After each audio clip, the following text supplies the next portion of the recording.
Hey, what's up guys? It's Shane from the Rival Garage, and so I'm just doing a quick overview of the bike.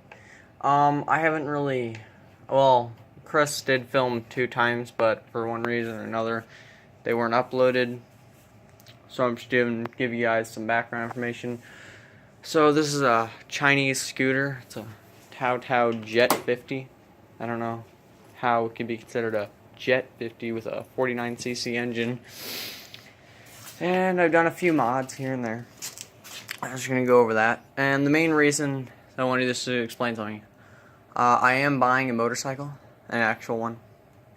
I'm getting a 1984 or 85. I haven't really decided yet. I'm kind of looking around for a GPZ 900. It's kind of one of my dream bikes, so I'm kind of looking for that. And then, yeah. So, basically, let me just give you an overview. So I just got this for basically just kind of like something to work on, something fun that I can do, you know, as a nice little project just to see how fast I can actually make one of these things go. So far it's been pretty fun to work on. I'll go over a few of the things that I've done. As you guys, if you guys are watching the channel, I have replaced the, there we go. I've replaced the carburetor. Oh, sorry, I'm back now to grab the old one. So here's the one that was in it, and if you look on the back, I can't remove the bowl because this is basically a throw out one. This is the stock one. They're kind of junk. It has an electronic choke. So I got this nice performance carburetor. I didn't even have to adjust the jetting or anything on it. And the main reason is this one just allows more air and fuel into the engine. So I'll just set that down there. And I have a whole bunch of stuff down here to show you. So this one's really nice. It is one that I can actually remove the bowl on and clean out the jets, you know. And I did a whole video on that. If you didn't want to watch and you're curious, you just remove the 2 clamps right here, remove the air intake, remove the carburetor from the engine. But before you do that, you're going to remove the throttle cable. And there's a few lines that go here. Like there's an air line down there that connects to the air intake. And gas line. And a few other things. So just go check that video if you're curious. And then, yeah. And then something else that I've done is I've actually got a new coil pack and spark plug wire, which is right here. This orange one connects right here. And I had to, whenever I took out the carburetor and did this, I had to snap all the zip ties and that kind of thing. So I had to re-zip tie everything with these white ones. Pretty cool. I have my performance CDI down here to get more rev range, which is nice. And so the problem with the other carburetor, the main reason that I did all this was because whenever I get past quarter throttle, it would bog down. So that led me to believe that it was a clogged jet. So, and you can't work on those ones, so I just replaced it. And this one I can work on, so if anything like that happens again, I can just do that. The blinkers, I had to get new ones. Here's the one that actually came with it. And whenever I got it, it had no blinkers on it at all in the back. So he just gave me these ones, and I plugged them in to the wires because there were just wires sticking out. And I put them on there, nothing. Switched the wires around a few times and nothing. So these ones are just busted, I guess, which is why I removed them. So I got these ones, pretty easy to wire up, you know. There's just a nut that locks it in the back. And, yeah. Here, let me show you.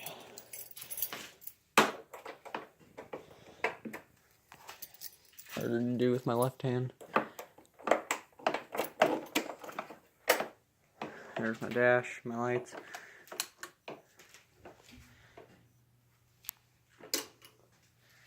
Yeah. So now I have blinkers, which is really cool. So that was the reason I have all this stuff here. He gave me all this. It didn't have any mirrors on it. I found one in the box stuff that he gave me that worked for this side, so now I need to kind of put, this one doesn't thread in, this one's for the wrong side, and then these two go together. I just need to put them in, and then I'm pretty sure this will just thread right in, so then I can have mirrors on both sides, but legally I don't really have to. So yeah, I just ordered a new starter on Amazon because mine's kind of busted. The starter's right here, so I'll have to remove the air intake manifold to get to those bolts. And I'll probably remove all the plastic on this side just to make it a little bit easier. So here's all the stock stuff. Here's the stock CDI, which I removed and replaced. Here is the coil pack and spark plug wire. And if you're curious, actually, you can just buy the coil pack separate from the spark plug wire, because this is the coil pack right here, and it just literally unthreads right off there, and there's a little screw in there. Just screw it on in. So yeah, I'm just gonna put this back on. So yeah, this one was kind of junky, and this one actually works a lot better. Something new that just happened is I noticed down here is going over everything on the bike, and I noticed a little bit of liquid right there where the gas line connects to the petcock and to the engine. And here's the old one. I had to replace that hose because, see if I can find it. Yeah, right there. If you look right there, it doesn't really show up on camera. That's a better angle. Yeah, it's got a massive hole in it, so I just replaced it with one of the hoses off of the new carburetor, and now it's working. I also replaced the hose clamps for the one that were on it were really junky, and I had them. Right now my kickstarter's really squeaky, and the kickstarter, the part that actually you kick on connects to this, is kind of busted right now. It doesn't want to stay on, and the thread where the bolt ties it around, like locks on here, it doesn't get tight. So I'm just gonna order a new one of those. Actually, I just ordered a Kickstarter rebuild kit, which is what I'm going to be installing today. It's right here. So to do that, I just have to remove this belt cover, and yeah. So I think that's pretty much it. Oh yeah, one more thing. I will be doing an oil change on this soon anyway, because I want to see the oil to make sure there's no metal flakes or anything in there. And I noticed he gave me some oil, and this is 10W30. This did not come in the owner's manual, but all the information that I need, like, you know, spark plug gap, which I need to buy a new spark plug. I'm going to buy a performance one that I ordered off Amazon too. There's one that's on there is kind of beat up. But if you look on here, it tells you everything that you need to know, tire pressure, all that, spark plug gap, yeah. But if you look on there, this actually takes 15W40, which is really hard to find, but I found some. It's actually at Walmart. I have some, so I'm just gonna go pick that up and do an oil change, because I mean, I'm sure it's fine for the engine to run this, but I'd rather just do it from what the people who built it say, because I mean, the difference isn't really that much as far as, say, SAE goes. You know, the velocity or, well, whatever. So yeah, I'm just gonna remove this, and if you're wondering, I'll do a video on how to change your belt and your variator, and I am buying a new variator with weights, so that way I can get a better top end speed. So I'll be doing a video on that too, and I'm going to order a new belt too, because I don't know when the last time this one was changed, if ever, and it has a decent amount of miles on it, so I'd rather just do that now as preventative maintenance. Right now I have it up on the center stand, so it should be a little bit easier to work on things, because I can get to this without it being super low. Okay, so I'll be right back. Okay, I'm back. I had to clean all this up a little bit, so I have a place to put the screws, so I like to put them in order. Like, so I'll take this one, put it here, that one, there, and kind of loop it around, you know, just to make it a little bit easier, so I know exactly where everything goes, because some of these screws are different sizes than other ones, so I just like to put everything back exactly where it came from. So this is just an 8mm, it might be different on yours, if you're wondering, so I'll just start back here. Working that loose. Okay, I'll be right back. I'm just going to remove these top screws right here. I'll be right back. Okay. So I have some of the screws removed, and if you look, I actually left this one on here, but I did loosen it. So I want to remove the ones from the bottom. This doesn't just fall. So that's a good tip. And if you look right here, there's actually a screw right here that's actually a little bit longer than this one, and that goes right there. So that's why I do this kind of thing. And then the kickstarter should actually be on the inside where this cover is. It should be on the inside of the cover, so I pull the cover off and then I work on it on the inside of the cover.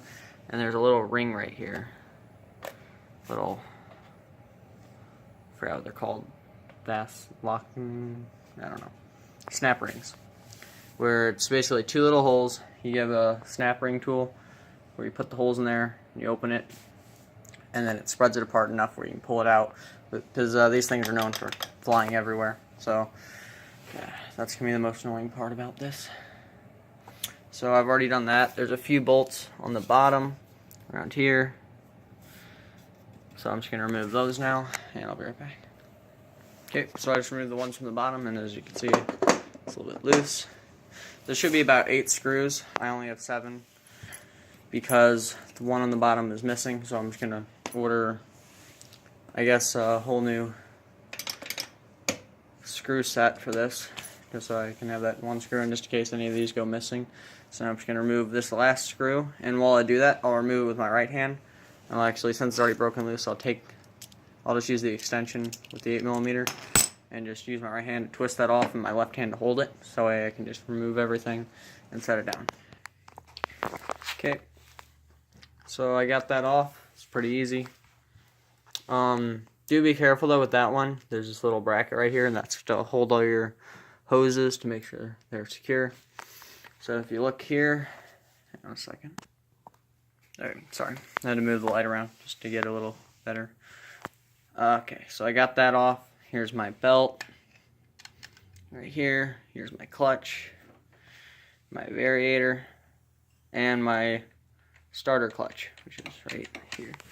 This tiny little piece right here. So basically, whenever you engage a starter, here, let me just pull this out a little bit more to give you a better understanding. So whenever you hit the starter button, this spins, and as it spins, it's on threads, so it gets farther and farther out till it reaches this, and that's what turns over the motor. Now if we look inside of here, where the kickstarter is, this, whenever you kick it, it pushes this out, and then there's these little grooves on there, which line up with the ones right here, and then those, whenever they line up, they just push it out too, which I'm actually glad it uses those instead of just grabbing onto the nut, because then if you kick it too hard or something like that, and then it could strip this. So yeah. So basically, to remove your belt, what you're going to want to do, you have two options. Either, if you're just going to like put on a new one, you can just cut this, or there's another option. You either take off your clutch or your variator. I do recommend just taking off your variator because it's a little bit easier. But yeah, that's basically just your two options. Or there's actually a way you can push on the clutch, lift up, and then pull this around. So, but to do that, you're going to have to remove your starter clutch, which is right here. Now, this is just for the 49cc. GY6 on 150s is actually on the other side because the starter is facing the other way. So, that's a whole other thing that you got to do. So, yeah, so just going over it. This belt is a little bit worn. It's kind of, yeah, so. I mean, it's not super bad, which is actually quite surprising. But I'll just go ahead and replace it. So, right here. Here we are. The Kickstarter. So here's my rebuild kit over here. Spring, Kickstarter, all that. So what you're going to do is you're going to push this like this, and you see that moves up. And then whenever you're doing that, you're just going to pull it out, which is kind of hard to do with one hand. So I'll just hold this with my knee. Yeah, so here, I might have to leave for a second and then be right back if I can't. Oh, nope. Got it. Okay, so then you have this. And I have a new one to throw in. And you always want to make sure that your parts line up. So I'm looking at these side by side.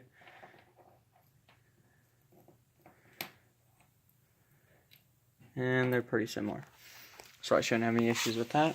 And now the next thing I want to do is you can't exactly just remove this right here because it's actually locked in with that ring on the other side right here. So I'm just gonna go grab my snap ring pliers, pop that off. You can use flathead screwdrivers, but you better have a second lock ring because they're gonna go flying. And then with that, I do have the new bearing, which I need to grease up. It's gonna go in there for it to turn over smoothly. So yeah, and then I'm gonna put that new spring in. So I'll be right back. So I have two options now. I can either replace the whole thing or I can grease this. Actually, I have three options. Or I can just put the new one in. Because I found out where the squeak was originating. It's actually this right here. So I can either lube this up or replace it. I have the new one right here. So I'm just going to go ahead and replace it. I'll leave all this in right now, just in case. Because this one does actually look a little bit more higher quality. So I'll just use the hell out of that one until it finally busts. But I don't ever really use my kickstarter anyway. I have been lately because my main starter's kind of busted. So this is what I've been using. And it works. So yeah. I'll probably just replace it right now. And then save all this stuff for later. But if you did want to do that, and you get everything out, just, I'll give you some tips. Hang on a second. So if you look right here, there's a flat spot. Angle that up a little bit. And then you can pop this in, and then make sure that this lines in between these two pieces of metal right there. And the next thing you want to do is just let it fall back. And you want to make sure that this is nice and lubed, and that way it can spin freely without the whole thing coming out. Because then I can create squeak like mine is doing. And so for the spring right here, a second. So whenever you get the spring in there, you get all this, you get this locked in. You put the spring down first, make sure you match up the other one. So basically, this is what it looks like right here. Now if you look right here, how you can tell that you got it on right is that this hook is going to be facing up. This one's like this. Basically just wrap it around there. So once it's actually in, you just line that one hook to go through here, the hole in the Kickstarter. And then you just put this hook on the little knob right there. And now it springs back. Okay. So now I'm just gonna place that part, put everything back together, and I'll be right back, guys.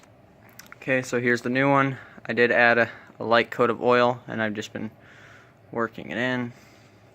Basically just spinning this around in my hand type of deal.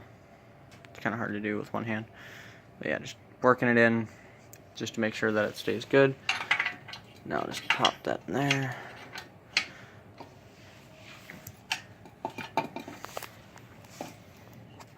And yeah, so I'm just gonna to reinstall this, as long as you keep your screws lined up, should be pretty simple. You might want to clean off the surface where it goes back on, just to make sure everything's good, you know, because there is actually a gasket here.